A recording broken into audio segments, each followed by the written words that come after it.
Can you make a homeless application on someone else's behalf? Now, this is an issue I've often come up against with councils.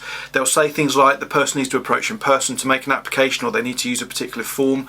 And both of those kinds of statements are unlawful. They're just a type of gatekeeping, basically, so it's worth challenging them. Now, the case that kind of settles this is an old case from the 80s. It was Chiltern District Council, XP Roberts, I think, if you want to Google it. And in that case, there were some travelling showmen who presumably in the summer went around kind of with their fares and whatever, but they had like a base, and they'd instructed their solicitors to make an application on their behalf. And Chiltern Council basically said, until they attend in person, we're not going to accept the application. So the solicitors challenged it in the courts, and the judge basically said, the guidance is very clear, you can make an application any way you want to, and it doesn't need to be in a particular form, doesn't need to be in person, just the fact that you've triggered section 184, so you've given the council reasons to believe you might be homeless, and you've asked for help, or you've given consent for someone else to do that on your behalf, would be enough to trigger section 184 and get that ball rolling. So it's a really important case, because as a professional, the single best thing I think you can do for people who are homeless is to make sure they're making an application and it's been accepted, so they're not being gate kept. And so, as I've said elsewhere, don't do this in person, don't do it over the phone, don't use council forms or the online portal or whatever else they're telling you to use. Just send an email, because you've then got proof of when you sent it, what time you sent it, and you've got your freedom to say exactly what it is you need to tell them, because lots of these forms that councils get you to fill in won't really kind of eke out from you what you actually need to know, or what they need to know to work out if there's a duty to house them or whatever. So in your email, you just basically want to title it, "This is a homeless application," and then you want to start by saying that you've got consent of the individual to make the application on their behalf, and probably you want to copy in like a scanned version of a signed consent form or something that gives you that permission. Then you want to get straight into that 5-part test. So you want to say what information makes them homeless, what information makes them eligible, priority need, and so on, and that is going to maximise the chance of that person getting the help.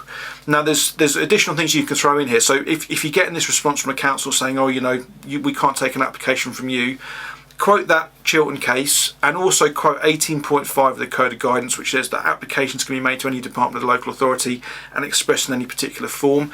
And you probably, in cases of domestic abuse, it's not a bad idea to quote 21.28, if I just put it on the screen now.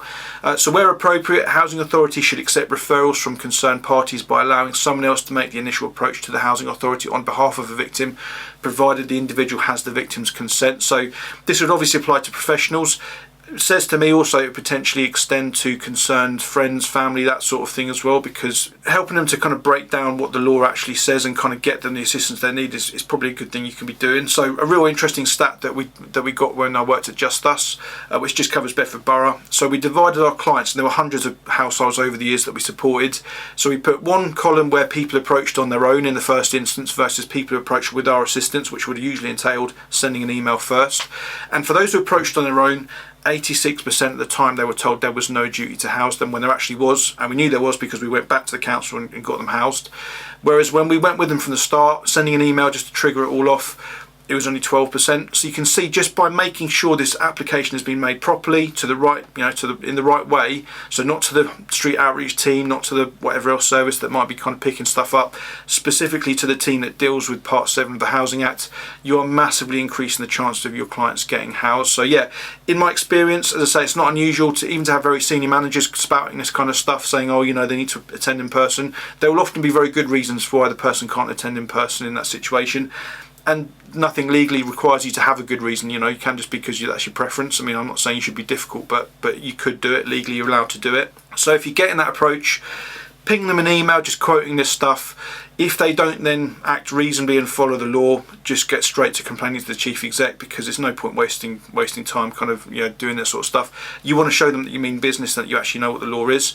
My most recent LGO complaint that I got upheld concerned this, and I remember that it was about nearly 2 years ago now, that back and forth between me and the housing options manager. I can't remember her actual title, but she just simply refused to take an application without the person doing it on their own. And that, as I say, is that's an unlawful gatekeeping. You are absolutely able to help someone and trigger it on their behalf, provided you've got their consent.